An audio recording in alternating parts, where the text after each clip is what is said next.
In the Middle Ages, cold wasn't just weather, it was a constant enemy that could wipe out an entire family if they prepared poorly. With no heating systems, no sealed fireplaces, and no insulated windows, medieval people had to turn their homes themselves into heat-preserving machines that ran 24/7. Every part of the house, from the dirt floor to the straw-mixed earthen walls to the thatched roof, even down to the size of the windows, was designed around one single principle: hold on to every bit of warmth. This wasn't random. It was the result of centuries of trial, error, and hard-earned experience. People didn't know modern physics, but they understood instinctively that still air is a great insulator. Cold, Papa. Thick walls keep heat better than thin ones, and even the smallest gap could drain the life out of a home. So medieval houses weren't the flimsy huts we often imagine. They were sophisticated survival systems: breathing walls, naturally insulated roofs, tiny windows to reduce heat loss, earthen floors that made use of ground warmth, and living spaces organized around a single shared hearth. In other words, every medieval home was a piece of survival technology designed to help people endure the harshest winters nature could throw at them. In a medieval home, the hearth wasn't just a household item, it was the master that controlled everything. Modern people think of a stove as something used only for cooking, but for medieval families, it was their only source of light, warmth, and food. The entire house was built around the fire, not the other way around. The hearth's location was chosen first. Wind direction, water access, firewood supply, and smoke escape all had to be just right. Only after that were the walls, windows, and even the sleeping areas arranged to conserve as much heat as possible. Within just 2 or 3 meters of the fire, people lived, worked, and spent their entire lives. The distance from the hearth even reflected social hierarchy. The head of the household sat closest to the flames, honored guests nearby, children farther out, and servants against the cold walls. The fire kept people alive, yet it also tortured them with thick smoke, constant fire risks, and nights spent making sure the flames never died. It was both a lifesaver and a tyrant, the undeniable center of every medieval home. The idea of a private room, something we take for granted today, barely existed in the Middle Ages. It wasn't that people didn't value privacy, but living together in one large space was the only way to survive the winter. I'll be fine. A medieval home had just smoke. one source of heat: the hearth. And when a single fire had to fight against brutal cold, every wall became an enemy. Each partition created a dead zone of freezing air where the fire couldn't reach. So entire families, often 3 generations, plus servants, apprentices, and sometimes even animals, all lived in one shared hall. This created a very different way of life. All daily activities, eating, working, repairing tools, talking, happened around the hearth. Family hierarchy was shown by where people sat and slept. The farther from the fire, the lower your status. Even body heat was considered precious, helping warm the room a little more at night. This shared space worked like a living beehive, where people themselves became part of a collective heating system. It built strong community bonds, but erased the sense of personal privacy modern people see as normal. Interestingly, this forced way of living helped shape a mindset. The community mattered more than the individual because no one could survive the cold alone. If you think you could never live in a crowded space, imagine life back then and tell me, do you think you could handle living an entire year in a single room with everyone else? Share your thoughts in the comments. We often imagine medieval earthen walls as crude or poor in quality, but in reality, they were one of the most effective natural insulation technologies humans ever invented. The mixture of earth, straw, sand, and animal manure, known as adobe, created walls that were not only inexpensive, but surprisingly advanced. The straw and reeds in the mix formed countless tiny air pockets, working on the same insulation principle as modern materials like mineral wool or foam. Because of this structure, adobe walls kept homes warm in winter and cool in summer. The clay content also absorbed and released moisture, helping maintain stable humidity and preventing mold, something even stone castles struggled with. Another unique advantage: adobe walls were thick. Their mass allowed them to absorb heat during the day and slowly release it at night. This made medieval earthen houses function like a natural thermal battery, reducing the amount of firewood needed. The white lime plaster on the outside acted as a protective layer, repelling insects, preventing bacteria, and reflecting sunlight to keep the house from overheating. In other words, Earthen walls weren't primitive at all. They were the product of generations of intuition, experimentation, and survival wisdom. In medieval homes, windows weren't meant for looking outside or letting in sunlight. They were the most dangerous weak points for heat loss, the places where the cold always tried to slip in. Because of this, people saw every window as a wound in their home's protective thermal barrier. Windows were made as small as possible, often no bigger than a hand, and positioned close to the ceiling. This allowed cold air that entered to mix with the warm air rising near the top of the room, preventing icy drafts from blowing directly onto the people living below. Glass was extremely expensive at the time and was found mostly in churches and castles. In ordinary homes, windows were covered with cheaper materials. Oilcloth stretched across the opening to block the wind. Thin leather or shaved horn that lets in a dim, cloudy light. Wooden shutters that close completely at night. Because of these coverings, the light coming through was weak and muted, leaving the house in near darkness most of the day. But in exchange, the family preserved precious warmth. Wealthier households added heavy interior curtains for a second layer of insulation and even hung wall tapestries to block the cold radiating from stone.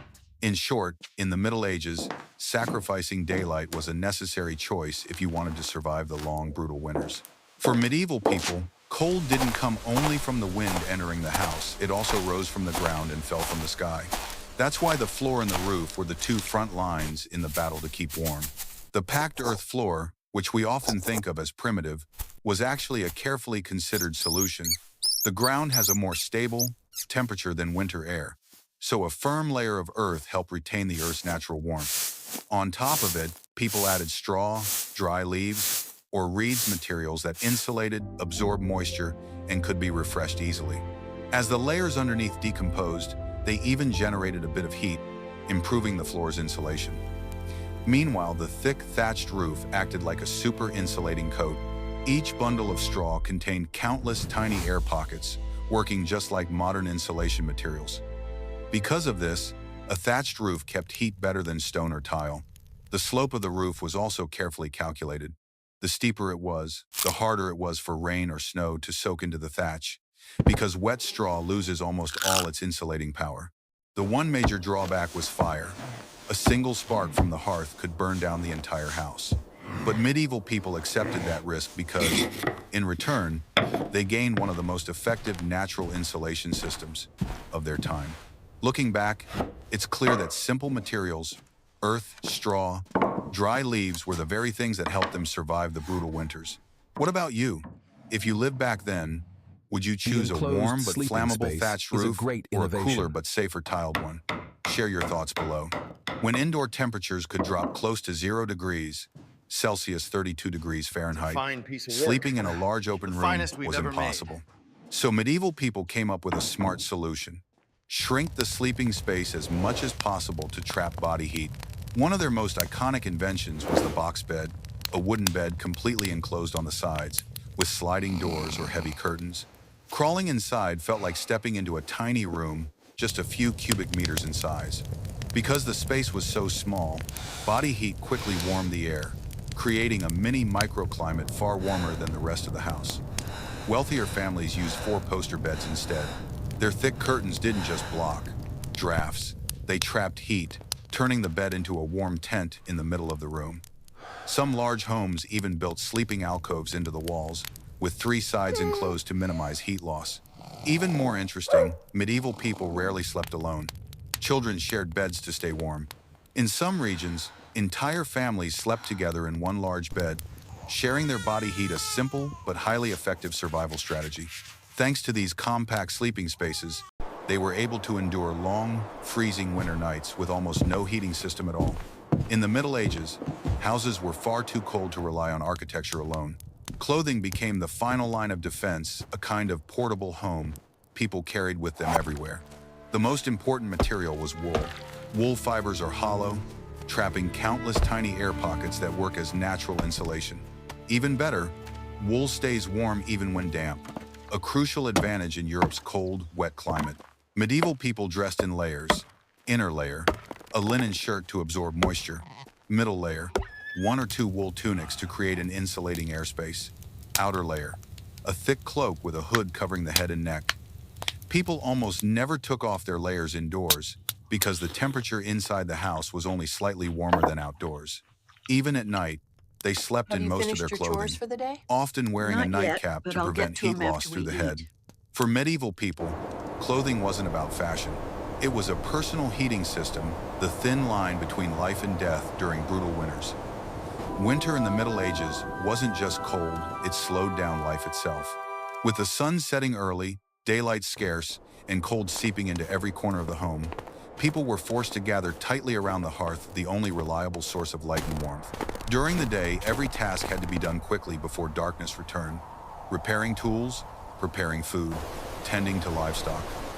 Once night fell, the whole family huddled by the fire to do chores that required little light mending clothes, spinning yarn, sharpening tools.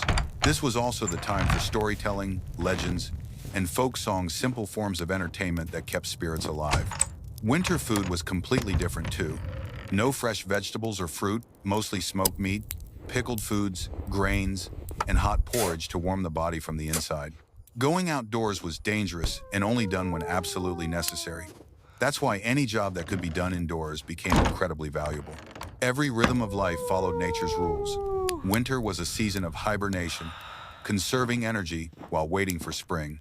In those days, a house wasn't just a place to live, it was a vessel carrying the entire family across a frozen ocean, where every action focused on a single goal: survival. Even after centuries of living under the grip of winter, medieval people never stopped trying to improve their lives. Step by step, small but revolutionary innovations slowly transformed the home from a crude heat retention machine We'll need into a another living crossbeam space here, I much think. closer to what we Yes, that should recognize hold it. today. The first and most important breakthrough was the chimney. Once fires were placed inside a wall recess and the smoke was funneled outdoors through a flue, the entire house changed instantly. Cleaner air, far less smoke, and for the first time, people could build a second floor without suffocating. Next came glass windows. As glass became more affordable, natural light could enter the home without letting heat escape. Houses were no longer trapped in half-darkness. Daylight made them feel larger, brighter, and far more livable. Fired brick and stone gradually replaced adobe walls in many regions, offering more durability, while brick fireplaces, stoves, and ceramic heaters held heat much longer than an open flame. This allowed living spaces to finally be divided: bedrooms, living rooms, workrooms, giving birth to the concept of privacy for the first time. Although this process took centuries, it marked the shift from houses built for survival to houses built for comfort, a major turning point in human history. Looking back, we can see that human persistence against nature is what ultimately created the modern home. Which invention do you think changed medieval life the most? Chimneys, glass windows, or brick fireplaces? Share your thoughts below. And if you enjoy journeys into the past like this, don't forget to subscribe so you won't miss future episodes.